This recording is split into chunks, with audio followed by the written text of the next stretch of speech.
स्वागत है आप सभी का बहुत बहुत। देखिए, आज की वीडियो में हम अक्षय तृतीया से संबंधित बात करेंगे। जैसा कि सब लोग जानते हैं कि अक्षय तृतीया एक स्वयं सिद्ध मुहूर्त होता है और ज्योतिष शास्त्र में 3.5 मुहूर्त की चर्चा की गई है, जिसमें वैशाख शुक्ल तृतीया, चैत्र शुक्ल प्रतिपदा और विजयदशमी, और जो तीसरा है, जो चौथा है, वो है कार्तिक शुक्ल नवमी, जिसको अक्षय नवमी कहा जाता है। तो ये जो तिथियां हैं, इन तिथियों की एक बहुत बड़ी विशेषता होती है, क्योंकि इन तिथियों से कई सारी चीज़ें जुड़ी हुई हैं, कई सारी मान्यताएं जुड़ी हुई होती हैं। जैसे इसी तिथि से जो है युग का प्रारंभ होता है। उदाहरण के लिए जो वैशाख शुक्ल अक्षय तृतीया है, इस दिन से त्रेता युग का प्रारंभ माना जाता है, और चैत्र शुक्ल प्रतिपदा से सतयुग का प्रारंभ माना जाता है। यहाँ तक कि सृष्टि का प्रारंभ ही चैत्र शुक्ल प्रतिपदा से माना जाता है, ऐसा ब्रह्म पुराण का वचन है। इसके साथ ही इस दिन जो भगवान विष्णु के छठे अवतार हैं परशुराम, उनकी जयंती, उनका जन्मोत्सव होता है, तो इसे युगादि तिथि भी कहा जाता है और स्वयं सिद्ध मुहूर्त भी कहा जाता है। तो इस दिन कोई भी कार्य है, जैसे मान लिया विवाह है, मुंडन है, गृह प्रवेश है, यज्ञ आदि है, यज्ञोपवीत है, ये सब कार्य जो है बिना किसी मुहूर्त के इस दिन किए जाते हैं। और इस दिन कार्य करने का जो महत्व है वो बहुत ही ज़्यादा है। इस दिन कोई भी किया गया कार्य, कोई भी धर्म कर्म से संबंधित किया गया कार्य, दान पुण्य से संबंधित किया गया कार्य जो होता है, उसका जो पुण्य होता है वो कभी उसका क्षय नहीं होता है, अक्षय, क्योंकि नाम ही इसका अक्षय है, जिस चीज़ का कभी क्षय ना हो। और यहाँ तक कहा गया है कि इस दिन जो भी कोई व्यक्ति, जैसे मान लिया स्नान करता है, दान करता है, धर्म कर्म करता है, उसका जो पुण्य होता है वो 1000 गुना स्वाभाविक रूप से ज़्यादा होता है।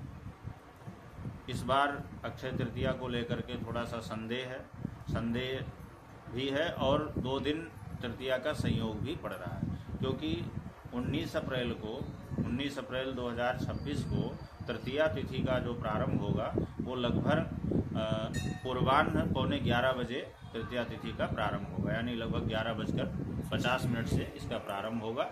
और अगले दिन यानी 20 अप्रैल को जो तृतीया तिथि है वो लगभग 7:30 बजे प्रातः समाप्त हो जाएगी। तो चूँकि उदय व्यापिनी सिद्धांत को अगर देखा जाए तो उस हिसाब से जो उदय व्यापिनी का जो मत है उस हिसाब से 20 अप्रैल को, लेकिन अगर प्रदोष व्यापिनी तृतीया का सिद्धांत देखा जाए तो अधिकांश पंचांगकारों ने, अधिकांश विद्वानों ने ये कहा है कि प्रदोष व्यापिनी तृतीया जिस दिन विद्यमान हो उस दिन इस पर्व को मनाना शास्त्रोचित होता है। तो 19 अप्रैल को चूँकि प्रदोष व्यापिनी तृतीया तिथि रहेगी, इसलिए इस दिन जो है तृतीया तिथि मनाना ज़्यादा उपयुक्त होगा। और उदय व्यापिनी तिथि के अनुसार अगर दान पुण्य करना है तो 20 तारीख को भी किया जा सकता है।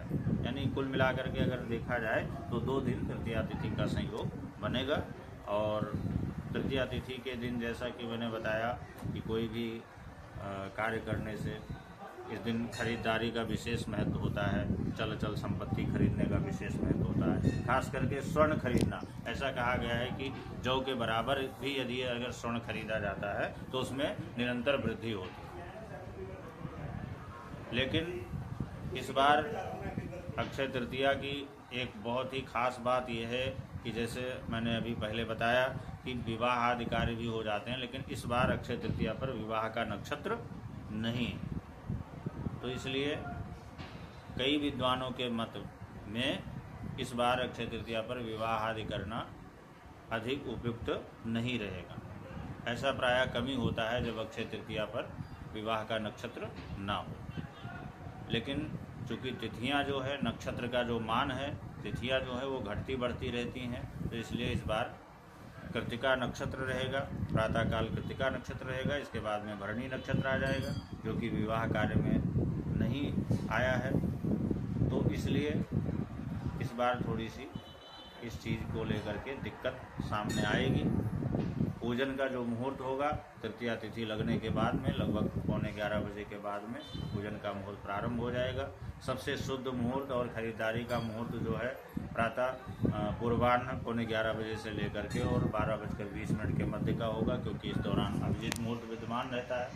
इस दिन करना क्या चाहिए? भगवान विष्णु और माता लक्ष्मी की पूजा करनी चाहिए। किसी भी प्रकार की अगर आर्थिक परेशानी किसी व्यक्ति को हो तो इस दिन माँ लक्ष्मी और भगवान विष्णु की विशेष रूप से आराधना करनी चाहिए। उनके श्री सूक्त, पुरुष सूक्त का पाठ करना चाहिए, लक्ष्मी सूक्त, कनकधारा स्तोत्र का पाठ करना चाहिए और इसके अलावा विष्णु सहस्र नाम का पाठ करना चाहिए। भगवान परशुराम की पूजा करनी चाहिए। दान की अगर बात की जाए तो इस दिन दान में जो है जैसे सत्तू हो गया, मीठे जल से भरा हुआ घड़ा, इसका बड़ा विशेष महत्व बताया गया है। इस दिन दान करना चाहिए।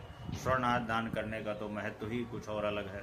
जो व्यक्ति सक्षम है वो स्वर्ण आदि भी दान कर सकता है, लेकिन गर्मी से संबंधित जो भी वस्तुएं हैं, सत्तू है, पंखा है, मीठे जल से भरा हुआ घड़ा है, ये सब चीज़ें दान करने से अक्षय पुण्य की प्राप्ति होती है। और अगर कोई भी व्यक्ति इस दिन थोड़ा बहुत भी करता है तो उसे अनंत गुणा फल की प्राप्ति होती है। एक बार पुनः इस बार जो अक्षय तृतीया ज़्यादा विद्वानों के मत में 19 अप्रैल को और तृतीया तिथि का संयोग भी पड़ रहा है। रविवार के दिन तृतीया तिथि का पढ़ना अपने आप में एक विशेष योग बनाता है। और इसके अलावा भी इस बार 5 महायोगों का एक समागम, अद्भुत समागम हो रहा है, जिसमें गजकेसरी योग है और मालव योग है, ससराज योग है, आयुष्मान योग है, त्रिपुष्कर योग है। तो ये योग जो है 5 महायोग जो हैं एक से एक बढ़कर फलदायी हैं। तो यथासंभव दान पुण्य और पूजा अर्चन जरूर करना चाहिए। खास करके लक्ष्मी और नारायण की उपासना करनी चाहिए और हो सके तो पीपल के वृक्ष के पूजा करके उसकी परिक्रमा करनी चाहिए। नहीं, भगवान विष्णु और माँ लक्ष्मी के साक्षात विग्रह की पूजा करनी चाहिए और परशुराम की भी पूजा करनी चाहिए। बहुत बहुत धन्यवाद।